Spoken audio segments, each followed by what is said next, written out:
यह कहानी एक छोटे से गांव की है जहां हर साल रंगों का त्योहार होली धूमधाम से मनाया जाता था।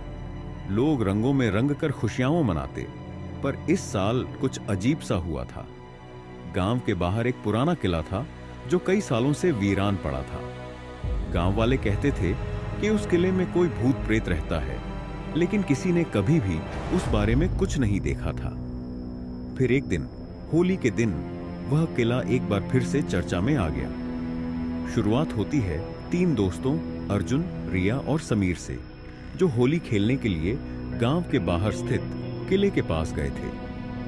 वे सोचते थे कि इस बार कुछ अलग करेंगे और किले के अंदर जाकर होली खेलेंगे। जैसे ही वे किले के अंदर पहुंचे, उन्हें वहां की ठंडी और खौफनाक हवा का एहसास हुआ।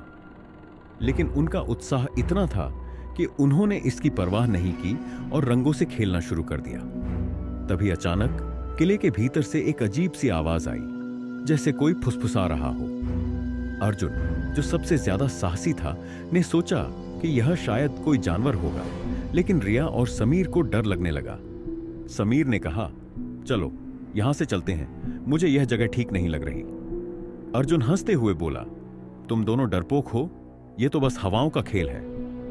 लेकिन जैसे ही उसने यह कहा, एक जोरदार दरवाजे की आवाज आई और किले का एक बड़ा दरवाजा अपने आप बंद हो गया। अब वे तीनों अंदर फंस चुके थे।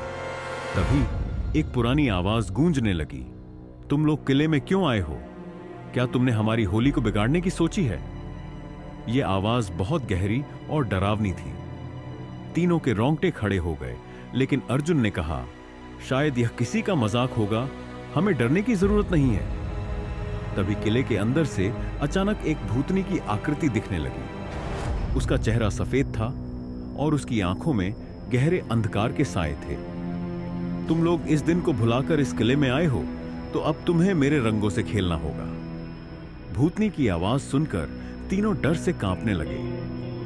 भूतनी ने अपने हाथों से एक अजीब सा रंग फैलाया जो काले धुएं की तरह था। वह रंग जैसे ही अर्जुन पर गिरा, वह चीख पड़ा और उसकी आंखों में काले धब्बे उभरने लगे। रिया और समीर घबराए हुए थे, लेकिन भूतनी ने उन्हें भी उसी रंग में रंग दिया। अब तीनों का चेहरा काले रंग से ढक चुका था और वे सब अजीब सी आवाजें निकालने लगे। हमारी होली का आनंद अब तुमसे लिया जाएगा, भूतनी ने कहा, और वह किले के अंदर गायब हो गई। अब तीनों दोस्तों के शरीर में अजीब सी ताकत और आत्मा का प्रभाव आ गया था। वे किले के भीतर एक एक कर गायब होते गए और कभी वापस नहीं लौटे।